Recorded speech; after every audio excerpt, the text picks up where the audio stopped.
नमस्कार दोस्तों, मैं डॉक्टर अभिनव खरे। आज हम बात करेंगे एंकिलोजिंग स्पॉन्डिलाइटिस के बारे में। इस वीडियो के माध्यम से मैं आपको एंकिलोजिंग स्पॉन्डिलाइटिस के बारे में सारी जानकारी दूंगा। ये एंकिलोजिंग स्पॉन्डिलाइटिस क्या होता है, इसके साइन एंड सिम्टम्स क्या क्या होते हैं, इसके एलोपैथी में इलाज है अथवा नहीं है, या इसके अलावा हमें अभी एंकिलोजिंग स्पॉन्डिलाइटिस हो जाता है तो हमें कौन कौन सी जांचें करवानी चाहिए, उन जांचों के बारे में थोड़ा सा आपको बताऊंगा, इन्फॉर्मेशन दूंगा। इसके अलावा यदि आपको एंकिलोजिंग स्पॉन्डिलाइटिस की समस्या हो गई है तो हमें कौन कौन सी होम्योपैथी मेडिसिन यूज करना चाहिए, कौन कौन सी होम्योपैथी मेडिसिन इन केसों में यूजफुल है, इफेक्टिव है, जिससे आप पूरी तरीके से ठीक हो जाते हैं, उन मेडिसिनों के बारे में आपको बताऊंगा दोस्तों। इसलिए आप दोस्तों लास्ट तक इस वीडियो में बने रहें। यदि वीडियो आपको पसंद आए तो वीडियो को लाइक करें, शेयर करें। इसके अलावा दोस्तों यदि आपने चैनल को सब्सक्राइब नहीं किया है, अभी तक सब्सक्राइब नहीं किया है, तो चैनल को भी सब्सक्राइब करें। ऐसे इन्फॉर्मेटिव वीडियो, लॉजिक वाली वीडियो आपके लिए हमेशा लाता रहता हूं, तो आप चैनल से हमेशा जुड़े रहें और चैनल को सब्सक्राइब करें। चलिए दोस्तों शुरू करते हैं। सबसे पहले एंकिलोजिंग स्पॉन्डिलाइटिस के बारे में। एंकिलोजिंग स्पॉन्डिलाइटिस यानी कि स्पाइन में होने वाला इन्फ्लामेशन। हमारी जो स्पाइन होती है वहां पे इन्फ्लामेशन की कंडीशन डेवलप हो जाती है। रीढ़ की स्पाइन यानी कि रीढ़ की हड्डी में सूजन आ जाती है। वहां पे ये सूजन हमें जब हम एक्सरे करवाते हैं या एक जांच होती है उसको करवाते हैं तो वो जांच पॉजिटिव आती है, एक्सरे में स्वेलिंग देखने को मिलती है, तो हम कंफर्म हो जाता है कि एंकिलोजिंग स्पॉन्डिलाइटिस की समस्या हो गई है। इस केस में हमें रीढ़ की हड्डी, जो हमारी रीढ़ की हड्डी होती है, यहाँ पे स्वेलिंग आ जाती है, सूजन आ जाती है। इसके अलावा जो हमारी बॉडी के बड़े जॉइंट होते हैं जैसे कि स्कैपुला जो कंधे की हड्डी होती है, स्कैपुला जॉइंट हुआ, बोन हुई, शोल्डर जॉइंट हुआ या फिर हिप जॉइंट हुआ, वहां पे भी स्वेलिंग देखने को मिलती है, इन्फ्लेमेशन देखने को मिलता है। इन केसों को एंकिलोजिंग स्पॉन्डिलाइटिस की कहते हैं। दोस्तों एंकिलोजिंग स्पॉन्डिलाइटिस की बीमारी होती है वह एक जेनेटिक बीमारी होती है या फिर पीढ़ी दर पीढ़ी चलने वाली बीमारी होती है। जानते हैं इसके साइन सिम्टम्स के बारे में। दोस्तों जब इसमें जो पेशेंट होता है, स्पॉन्डिलाइटिस का जो पेशेंट होता है, जब वह सुबह सोकर उठता है तो उसके शरीर में दर्द रहता है, कमर में अकड़न और जकड़न बनी रहती है, इससे कमर में दर्द भी बहुत ज्यादा होता है। दोस्तों एंकिलोजिंग जो स्पॉन्डिलाइटिस की समस्या है वह मेल में ज्यादा देखने को मिलती है फीमेल की अपेक्षा। यानी कि यदि 10 मेल अफेक्टेड है तो एक फीमेल अफेक्टेड होती है इससे। इसका जो सीवियर फॉर्म होता है, एंकिलोजिंग स्पॉन्डिलाइटिस का जो सीवियर फॉर्म होता है, बहुत ज्यादा कठिन साइन एंड सिम्टम देखने को मिलते हैं, वो लगभग 20 साल की उम्र से आना स्टार्ट हो जाते हैं। इसमें जब मरीज सुबह सोकर उठता है तो उसको कमर में दर्द एवं जकड़न महसूस होती है, जो कि एक्सरसाइज करने से या थोड़ा हिलने डुलने से ठीक हो जाती है। लेकिन जैसे जैसे ये बीमारी बढ़ती है तो जकड़न और जो दर्द होता है वो परमानेंट हो जाता है, और जो मरीज का जो पोस्चर होता है थोड़ा सा झुक के चलने जैसा हो जाता है। यदि मरीज इस प्रकार से चलता है हल्का सा ऐसा झुक जाता है। अगर ये प्रॉब्लम बहुत ज्यादा बढ़ जाती है तो इसमें हिप, शोल्डर और नी भी इन्वॉल्व हो जाती है, लेकिन वो बाद की अवस्था में लेटर स्टेज में इन्वॉल्व होते हैं। कभी कभी जो आगे की ओर झुका हुआ पोस्चर हो जाता है उसकी वजह से जो छाती की मसल्स होती हैं और जो बोन्स होती हैं वो भी जाम हो जाती हैं और गहरी सांस लेने में दिक्कत होने लगती है। अगर ये डिजीज ज्यादा बढ़ जाती है तो मरीज की जो हिप्स बोन होती हैं वहां पे आर्थराइटिस की प्रॉब्लम, कमर का आर्थराइटिस हो जाता है, कमर में झुकाव हो जाता है, या फिर शोल्डर का आर्थराइटिस हो जाता है, या फिर गर्दन नीचे की ओर फिक्स हो जाती है। इस तरीके की दिक्कत देखने को मिलती है। एंकिलोजिंग स्पॉन्डिलाइटिस के टेस्ट के लिए हम HLA-B27 नाम का टेस्ट करवाते हैं, जिससे हमें ये पता चल जाता है कि मरीज को एंकिलोजिंग स्पॉन्डिलाइटिस है अथवा नहीं है। एंकिलोजिंग स्पॉन्डिलाइटिस में केवल हड्डियों से संबंधित प्रॉब्लम नहीं होती है, बल्कि इससे इन्फ्लेमेटरी बाउल डिसीज या फिर आंतों की सूजन हो जाती है, जिसकी वजह से लूज मोशन, डायरिया या पेट दर्द हो सकता है, या फिर आंख में सूजन आ जाती है जिसको हम आइटिस भी कहते हैं। ये सारी दिक्कतें देखने को मिलती हैं एंकिलोजिंग स्पॉन्डिलाइटिस में। एलोपैथी में इसका कोई परमानेंट इलाज नहीं है शुरुआत में हम, या फिर एलोपैथी में सिम्टम के आधार पर इसका ट्रीटमेंट देते हैं, जिसमें कि एंटी इन्फ्लेमेटरी ड्रग या फिर पेनकिलर दवाइयां देते हैं, जिससे हम मरीज की प्रॉब्लम को या दिक्कत को कंट्रोल कर सकते हैं। जैसे जैसे दिक्कत बढ़ती जाती है उसी प्रकार से जो पेशेंट होता है उसके जो ड्रग की रिक्वायरमेंट होती है वो भी बढ़ती जाती है, जिससे कि हमें ये ड्रग और फ्रिक्वेंटली यानी कि जल्दी जल्दी देने पड़ते हैं। कुछ लोगों को ये कुछ साल के लिए होता है लेकिन धीरे धीरे कम हो जाता है, लेकिन कुछ ऐसे होते हैं जिनको लंबे समय तक हमें दवाइयां देनी पड़ती हैं, जिनको बहुत ज्यादा दिक्कत होती है। अमूमन इसमें एंटी इन्फ्लेमेटरी के साथ साथ पेनकिलर मेडिसिन का यूज करके कंडीशन को कंट्रोल कर लेते हैं, लेकिन इसमें एक्सरसाइज करने की सलाह हम पेशेंट को देते हैं, वो रेगुलर करनी पड़ती है। जो पेशेंट एंकिलोजिंग स्पॉन्डिलाइटिस में कंटिन्यू एक्सरसाइज करते हैं उनका जो कमर का पोस्चर होता है वो खराब नहीं होता और जॉइंट्स का जो मूवमेंट होता है वह बना रहता है। रेगुलर एक्सरसाइज करने से जो जोड़ होते हैं वो खुले रहते हैं। इसके अलावा जो रीढ़ की हड्डी होती है वह जाम भी नहीं होती है। अगर कोई इस स्टेज में आ जाता है कि दवाई देने के बाद भी उसकी दिक्कत और बढ़ रही है, उसको आराम नहीं मिल रहा है और हड्डियों का मूवमेंट भी कम होता जा रहा है, तब डॉक्टर जो है स्पाइन की सर्जरी करते हैं, जिससे जो कमर का झुका हुआ पोस्चर होता है उसको सीधा कर देते हैं। इस प्रकार की सर्जरी करते हैं। यदि किसी के हिप जाम हो जाते हैं तो हिप रिप्लेसमेंट सर्जरी होती है, या फिर कोई शोल्डर में दिक्कत हो जाती है तो शोल्डर रिप्लेसमेंट सर्जरी की आवश्यकता पड़ती है, जरूरत पड़ती है। और यदि किसी की गर्दन नीचे की तरफ झुकी हुई फिक्स हो जाती है तो उसके लिए स्पाइन की सर्जरी होती है, जिससे भी हम उसी गर्दन को सीधा कर देते हैं और मरीज फिर से सामने की ओर देख पाता है। एंकिलोजिंग स्पॉन्डिलाइटिस में एक कॉमन परेशानी देखने को मिलती है कि इसमें ऑस्टियोपोरोसिस ज्यादा देखने को मिलता है, जिसकी वजह से वर्टेब्रा के जो फ्रैक्चर होते हैं वो कॉमन हो जाते हैं। वर्टेब्रा के फ्रैक्चर होने की वजह से वर्टेब्रा के जो फ्रैक्चर होता है उसकी वजह से और स्पाइन के कर्वेचर टेढ़ा हो जाने की वजह से सर्जरी करनी पड़ती है, जिसकी वजह से जो वहां पे कभी कभी डॉक्टर होते हैं वो रॉड स्क्रू वगैरह डाल देते हैं, जिससे कि नसों को खोलना रहता है। स्पाइन में फ्रैक्चर होना एंकिलोजिंग स्पॉन्डिलाइटिस में बहुत ही कॉमन है। इसमें लगभग अक्सर ही सर्जरी की आवश्यकता पड़ती रहती है। एंकिलोजिंग स्पॉन्डिलाइटिस की जो समस्या है उसको ठीक करने के लिए एंटी इन्फ्लेमेटरी ड्रग दी जाती है, पेनकिलर दवाई दी जाती है। इसको रेगुलर चलाया जाता है, कंटिन्यू चलाया जाता है। इससे उस पर कुछ कंट्रोल तो पा लिया जाता है, लेकिन पूरी तरीके से ठीक नहीं कर सकते। एलोपैथी में कहा जाए तो इसका कोई कंप्लीट इलाज नहीं है, ये सर्जरी करके इसको ठीक कर देते हैं। लेकिन होम्योपैथी में अगर देखा जाए तो कुछ ऐसी दवाइयां हैं जिसको कि लेने से आपकी जो समस्या है पूरी तरीके से ठीक हो जाती है। दवाइयों से या एक्सरसाइज से इसको कंट्रोल कर सकते हैं, इसको ठीक कर सकते हैं। सर्जरी तब करवानी चाहिए जब आपके जो जॉइंट्स हैं, जैसे कि नी हो गया, हिप हो गया, वो जाम हो जाए, वो वर्क ना करें, मूवमेंट ना करें। उस कंडीशन में आप हो सकते ज्यादा परेशान हो तो आप सर्जरी करवा सकते हैं। लेकिन अगर यदि आपको शुरुआती स्टेज है तो आपको होम्योपैथी मेडिसिन का यूज करना चाहिए, जिससे कि आपको ये बीमारी बढ़ ना पाए, ज्यादा गंभीर ना हो पाए और आपको समय रहते ही इसका पूरे तरीके से ठीक कर सकें। दोस्तों, एंकिलोजिंग स्पॉन्डिलाइटिस के केस में हमें सिर्फ एक टेस्ट करवाना चाहिए जो कि बहुत ही आवश्यक हो जाता है। उस टेस्ट का नाम है HLA-B27। दोस्तों, आप सभी को जानकारी है कि हमारे शरीर में WBC या कहा जाए तो व्हाइट ब्लड सेल, या फिर हिंदी में बोला जाए तो श्वेत कोशिकाएं होती हैं। जो WBC होती है, व्हाइट ब्लड सेल होती है, उसके चारों तरफ एक प्रोटीन पाया जाता है जिसे हम ह्यूमन लिम्फोसाइट एजेंट कहते हैं, यानी कि HLA। जो मैंने आपको टेस्ट बताया HLA-B27, ये HLA ह्यूमन लिम्फोसाइट एजेंट है। जो HLA जो प्रोटीन होता है बहुत ही इंपॉर्टेंट प्रोटीन होता है। जो HLA प्रोटीन होता है वह इसका काम ये होता है कि हमारी बॉडी के अंदर के सेल को पहचानने का काम करता है। कौन सा सेल जो है वो बैक्टीरिया, वायरस है या बॉडी के बाहर से आया है, और कौन सा जो सेल है वो हमारी बॉडी का ही पार्ट है। इसकी जानकारी को रखने का काम HLA प्रोटीन का होता है।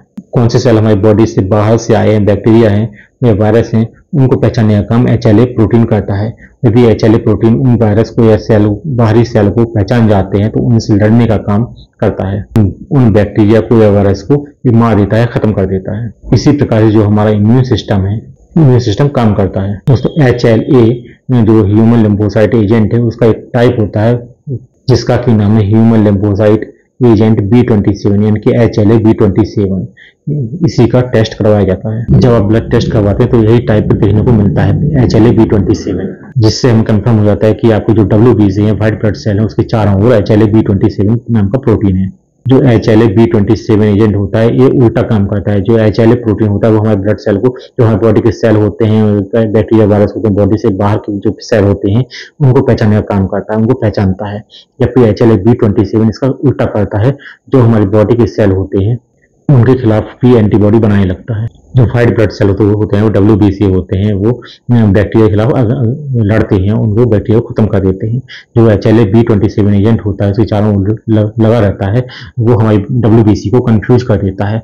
जो बाहर के जो बैक्टीरिया वायरस होते हैं उनको तो मारता ही है, साथ में जो हमारी बॉडी के अंदर के जो सेल होते हैं, ऑर्गन होते हैं, उनके खिलाफ भी लड़ने लगता है। तो HLA-B27 एजेंट होता है वो WBC को कंफ्यूज कर देता है, और जिसकी वजह से जो WBC होती है नॉर्मल सेल से लड़ने लगती है। खासकर ऐसी जगह पे जो हड्डियों के आसपास जो कार्टिलेज होता है, हमारे भी जो हर एक टिश्यू होते हैं, बोन होती है, वो सब सेल से बनी हुई होती है।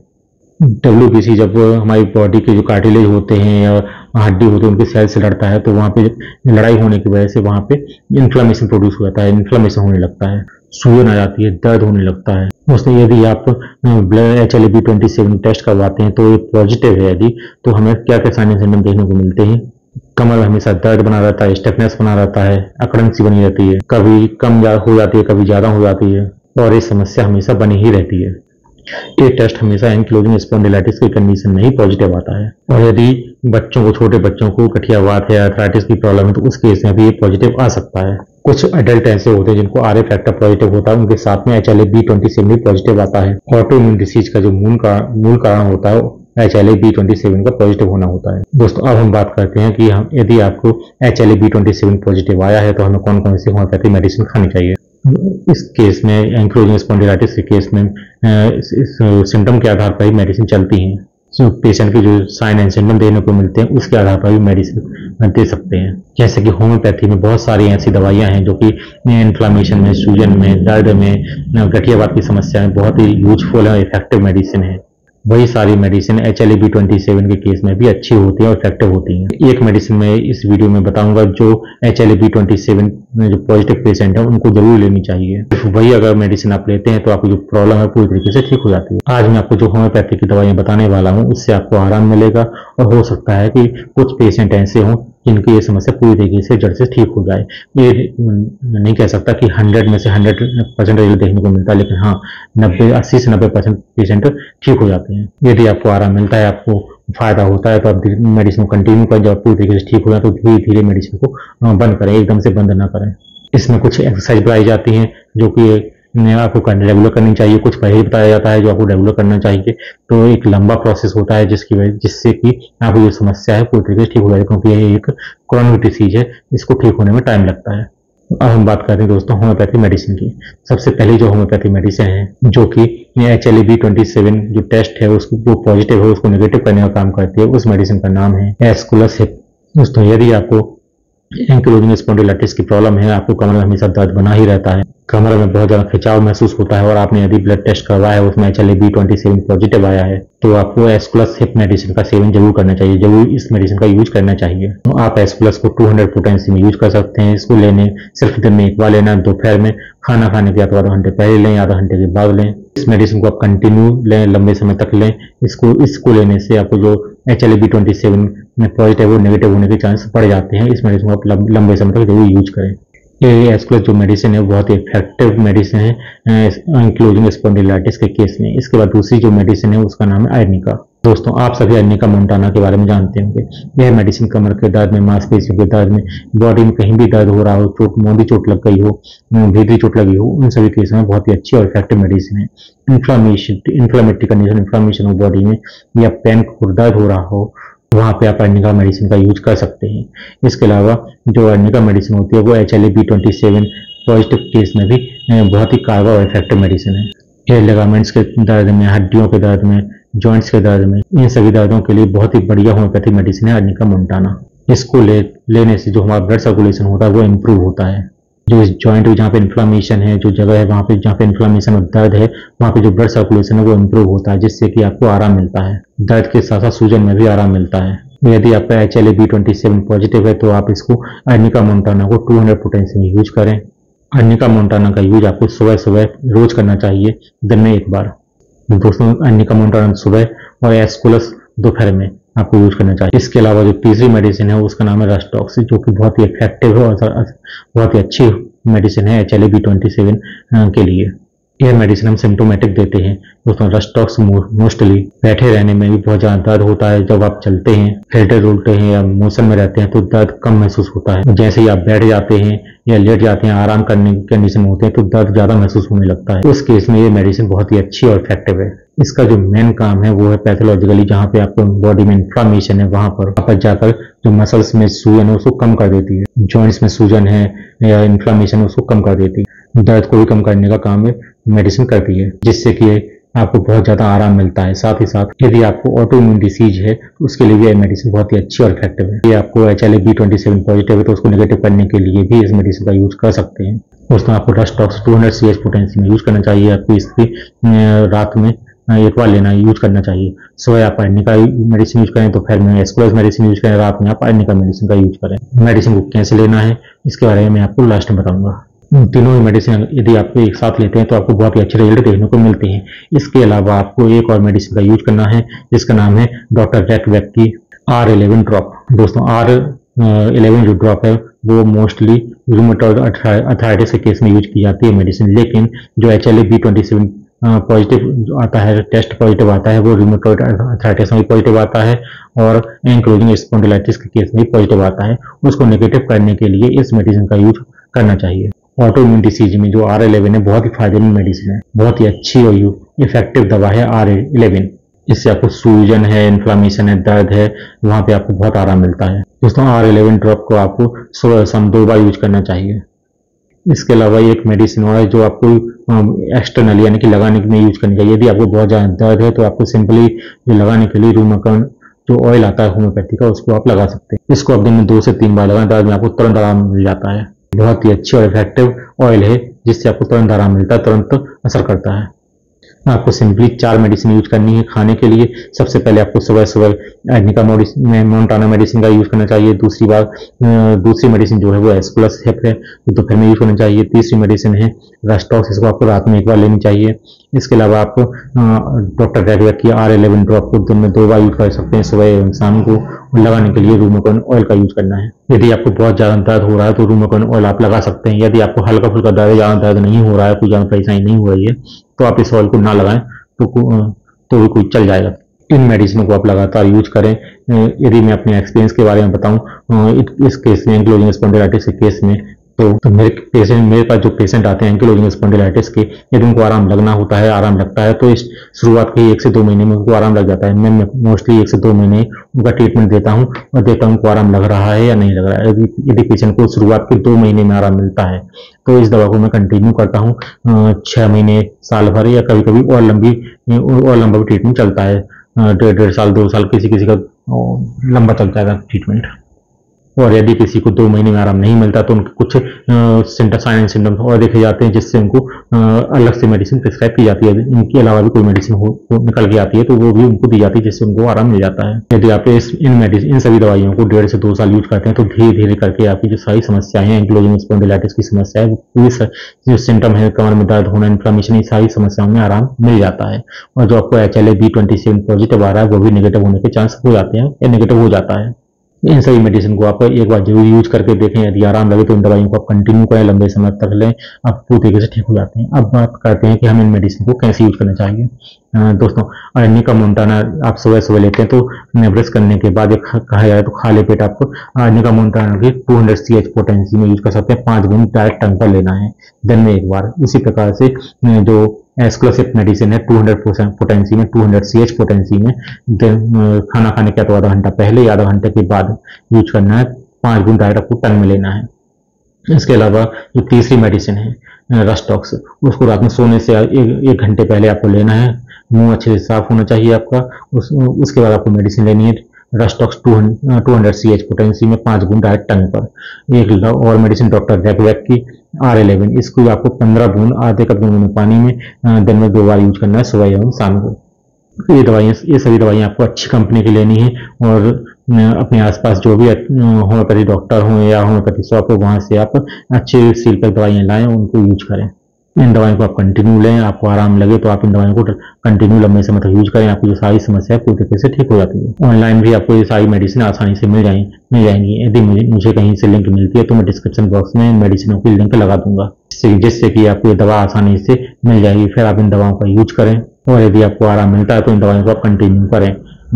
दोस्तों, उम्मीद करता हूँ कि आपको वीडियो अच्छा लगा होगा, आप लास्ट तक वीडियो से जुड़े रहे होंगे। आपको वीडियो अच्छा लगा, इन्फॉर्मेटिव लगा हो तो वीडियो को लाइक करें, शेयर करें और यदि आपने अभी तक चैनल को सब्सक्राइब नहीं किया है तो चैनल को भी सब्सक्राइब करें।